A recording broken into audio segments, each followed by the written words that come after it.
Donc bonjour tout le monde, alors aujourd'hui je vais vous montrer une configuration de PC Gamer à 400 euros. Donc on va voir ça tout de suite. Donc j'ai fait deux configurations alternatives, donc vous allez voir ça. Donc une qui est à 403 et l'autre qui est à 355. Donc ce sont deux configurations qui sont largement supérieures au PC avec lequel je tourne. Pourtant j'arrive quand même à faire des choses pas mal avec mon PC. Donc ça promet pour ces deux configurations très peu chères. Donc les deux processeurs que j'ai choisis, donc j'ai pris donc la génération Skylake, donc la toute dernière, donc c'est la sixième génération Intel, la toute dernière. D'ailleurs on peut le voir ici, elle est très appréciée vu que les deux processeurs sont en rupture de stock. Alors pourquoi ces processeurs? Donc déjà leur benchmark par rapport à leur prix qui reste extrêmement intéressant. Donc on peut voir que le Intel Core a un benchmark de 5469 et que le Pentium donc de 3552, donc beaucoup moins conséquent que le i3 mais forcément moins cher. À titre de comparaison, mon processeur c'est le Core de Duo avec 1000 de benchmark, donc c'est de la merde. Et j'arrive à tourner en 30 fps, je record du Minecraft. Je tourne un Minecraft à 60 fps, je vais vous montrer ça tout de suite. Minecraft screenshot 60 fps, voilà. 59 fps, limité à 60 avec mon processeur, donc c'est bien le mien. Donc ces deux processeurs là, si on arrive à bien les configurer, enfin si on arrive à bien configurer les paramètres graphiques de l'ordinateur, on peut vraiment faire des choses sympas. Je rappelle toujours un rapport qualité-prix. Je pense que je vais faire les deux séparément, ce sera plus simple pour vous. Ensuite, donc la barrette, donc celle qui est à 403, donc avec le processeur qui est plus bas, vous comprendrez pourquoi. Pourquoi le processeur est moins cher que l'autre, pourtant la config est plus chère. Donc là j'ai donc des barrettes de RAM DDR3 1866 MHz, donc pour 26 euros. 4 Go ça suffit amplement. C'est le minimum requis pour du GTA 5, mais une configuration à 400 euros, faut pas non plus rêver. GTA 5 en low, je pense qu'il pourrait éventuellement passer, mais ça s'arrêtera là quoi. Ce sera plus pour des jeux du style BF3 en medium low, ou du Minecraft en high, ou du LOL. Donc des trucs comme ça. Là, donc le 4 Go de RAM, ça suffit amplement. Moi, j'en ai que 3 et c'est la DDR2 cadencée à 900 et quelques MHz. Voilà, à titre de comparaison. La carte mère. Donc la carte mère, j'ai vu pas mal de vidéos sur YouTube avec les gens qui prenaient la plus bas de gamme. En l'occurrence, donc ça se joue à 1 euro, hein, c'est ridicule ce que je dis, mais ils prennent des composants comme ça, ils font leur vidéo à l'arrache. Mais il faut vraiment faire attention aux connectiques. Donc là, je repense à celle-ci. Celle-ci n'a pas de port HDMI. Le port HDMI, c'est le truc, mais le plus basique. Enfin, c'est ce qui est nécessaire. Enfin, pour jouer, hein, jouer en VGA, c'est impensable en 2015. Donc, il faut vraiment faire attention à ça. Donc, une carte mère avec du SATA 3, donc un 6 gigabits seconde, de l'USB 3, micro ATX. Donc, elle fait son job. La carte graphique, j'ai pris une GT 740. Donc, la GT 740, elle est ici. Avec un benchmark de 1567. Donc, un benchmark moyen, on va le dire, hein. À titre de comparaison, voilà ma carte graphique, une Radeon HD 3650 à 222 de benchmark. Je suis à 60 fps sur Minecraft, je le rappelle, hein. Bon, je suis sous Linux et j'Optifine, mais ça, chute, faut pas le dire. Donc, carte graphique tout à fait correcte pour le prix. Si vous voulez une GTX 750, elle a 3500 de benchmark. Par contre, il faudra changer la carte mère ainsi que le boîtier parce que ce sera plus du mini tour qu'il faudra prendre, ce sera une tour, un boîtier moyen, vu que la GTX 750 est quand même plus lourde et plus grosse quoi.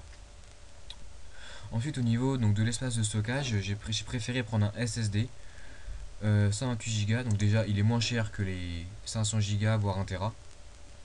46, oh peut-être pas, non pas trop. On peut voir que le Seagate Barracuda 1 Tera, faut que je le trouve, voilà, 1 Tera. On le voit, il a 7000, on voit ça ici, hein. Il a 7200 tours par minute, donc c'est vraiment le minimum requis quoi. Enfin, c'est ce qui se fait couramment. 64 mégas de.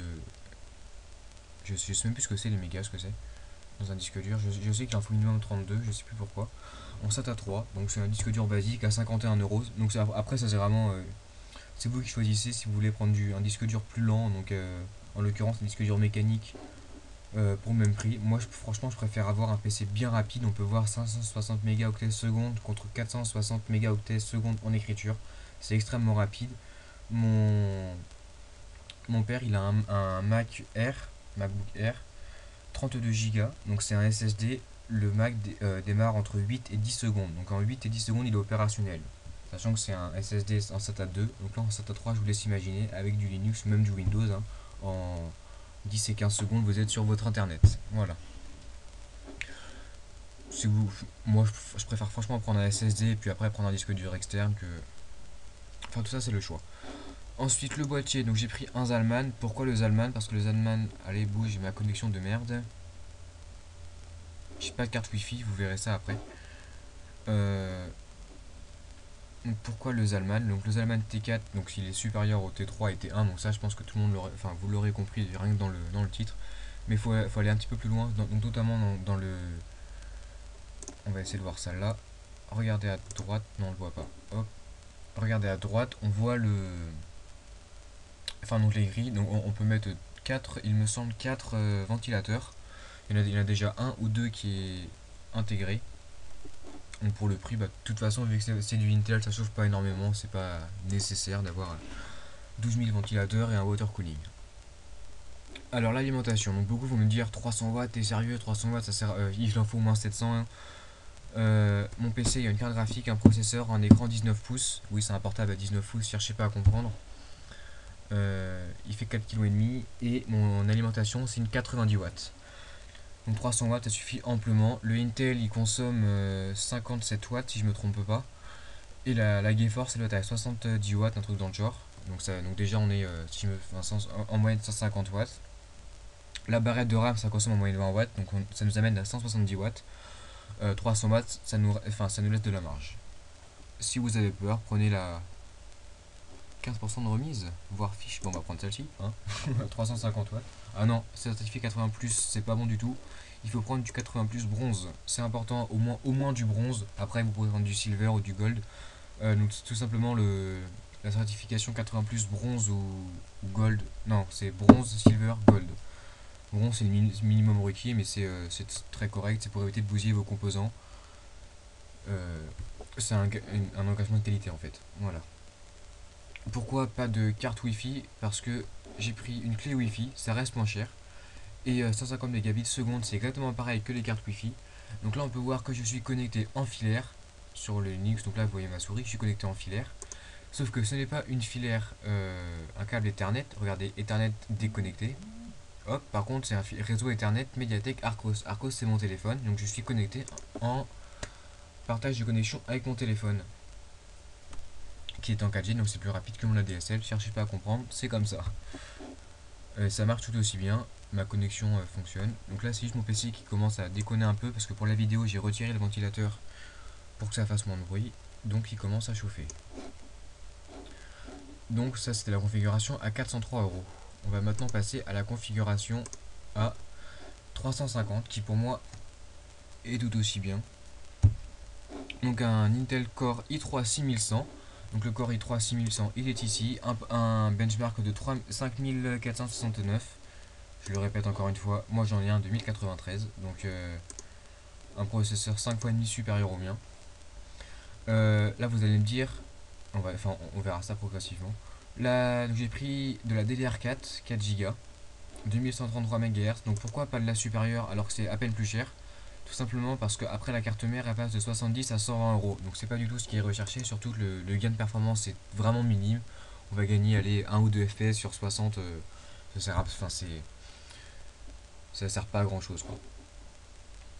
Donc la DDR4, il y a moins de latence que la DDR3 pour le prix à peine plus élevé. Surtout qu'en plus si on prend une carte mère compatible en DDR4, donc notre PC sera évolutif. On pourra augmenter le processeur, donc ce 1151 qui pourra, enfin là on va voir ça tout de suite. Donc là pour l'instant il y a très peu de modèles parce que la série Skylake vient de sortir. On peut voir qu'il y a déjà des i7 6700 à 340 €. Enfin, le PC sera évolutif. Donc je fais pas de topo sur la carte mère, c'est exactement le même qu'avant, sauf qu'elle est compatible en DDR4. Sinon c'est une carte mère quoi, fait son boulot. Le SSD j'ai pris le même qu'avant. Et là, carte graphique. T'as pas mis de carte graphique pour un PC gamer à 400 €. Qu'est-ce que tu nous fais? tout simplement. Donc ce processeur là, il a une partie graphique intégrée. Donc là vous allez me dire jouer sur un chipset, mais c'est n'importe quoi, t'es devenu malade.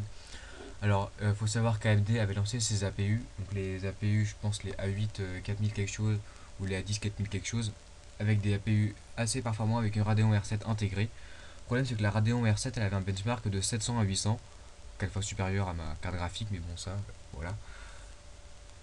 Donc des assez bons benchmarks pour des parties graphiques intégrées, mais là Intel a vraiment fait fort, vous allez voir ça tout de suite.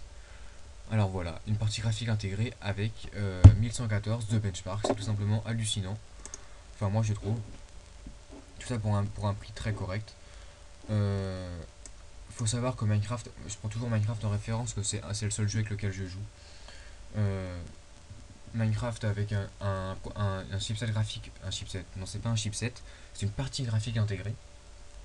Faut savoir qu'avec cette partie graphique intégrée, je pourrais mettre des shaders parce que supérieur à 500 points de benchmark, on peut facilement tourner à 60 fps. Moi je suis à 220 de benchmark, je le fais quand même tourner à 60. Donc 500 c'est pour avoir de la marge. Et au-delà de, enfin on considère qu'au-delà de 1000 de benchmark, on peut faire tourner Minecraft à 60 fps avec des shaders qualité médium. Donc voilà, donc processeur qui fait son boulot. Avec la partie graphique intégrée qui est vraiment pas mal. Pour un prix de 350 € en tout, c'est juste hallucinant. Et ça j'ai pris les mêmes boîtiers, même alim. Et voilà, avec la clé Wi-Fi. Donc je vous mettrai les deux liens des deux configurations dans la description. Donc le premier lien sera celle à 350 €. Le deuxième lien sera la configuration à 400 €. J'espère que cette vidéo vous aura plu. Puis on se retrouve pour des prochaines vidéos de configuration PC. Allez, ciao!